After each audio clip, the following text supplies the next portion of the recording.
tips would you give to a dietitian who is struggling to keep clients accountable since changing to telehealth sessions? I don't think there's any other way to keep them more or less accountable.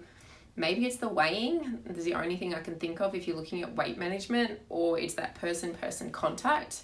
I think you can do both and keep people accountable via a telehealth session, but maybe you just need to change tact from a monitoring strategy.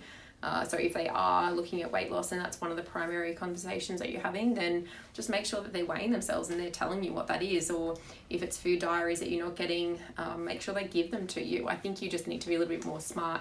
That's amazing English we've got going on today.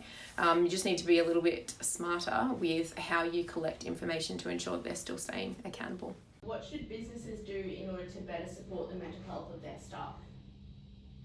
Listen. So have a conversation, figure out what they want, figure out what they need, then give it to them. Pretty simple. Have you ever prescribed a bulletproof coffee to clients? If so, when? If not, when would you possibly consider doing so? No, never. Beautiful. Why is that? Bulletproof coffee is essentially just putting butter or fat into a coffee.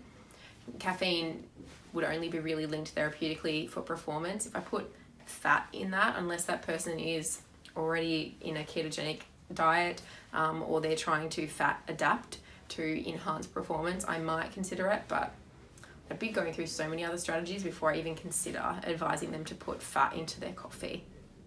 Is there a link between halitosis and gut health?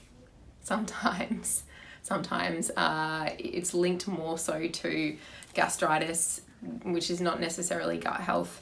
It can also be a sign of nutrition deficiency. It can also be a sign of constipation, as well as just poor dental oral hygiene. So try not to think that there's something dysfunctionally going wrong with your entire gut just because you have bad breath. What are the long-term health implications of hypoglycemia unawareness?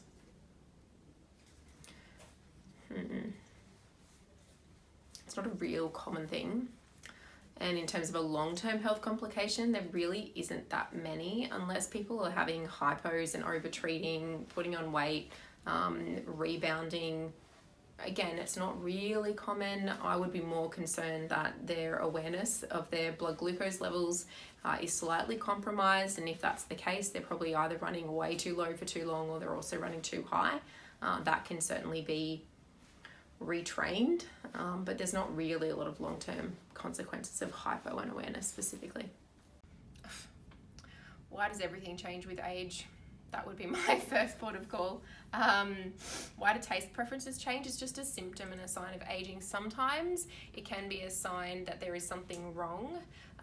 There are particular neurological conditions as well as other things, or it can be a side effect of treatment like cancer where there are taste changes. But yes, there is a dulling of the intensity of all taste. So adding more flavor, maybe more salt depending on the person, can be really beneficial. But why does it change?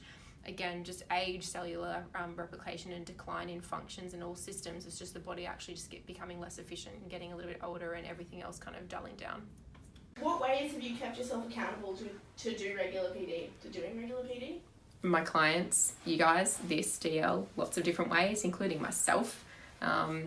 I do regular PD, but I'm not very planned with it. That's me as a human. But I find that works. So if I have a client with certain issues, or I have certain questions or problems or issues, or if anyone from the team or you guys are hitting me up, then that in itself is like, oh, okay, it's time to really look down that rabbit hole, that Peta rabbit hole. That's how I keep myself accountable. Have I found the SOS training useful to my practice as a dietitian? Is that what that is? Yeah, actually it was. There's definitely a lot of professional education that I do that is kind of irrelevant. Why it's relevant? Because it's like multidisciplinary. It covers a lot of different aspects to assessment of kids eating and the reasons for why eating maybe doesn't progress as well or normally. And it considers things like setup functionally, as well as any additional problems they might have with swallow or eating or muscle tone, not just the actual eating, but everything else behind the eating. And everyone knows that I love complexity and differences in the reason why people have a problem. So I feel like the SOS training covers the broader scope to eating development from babies all the way up to adolescence.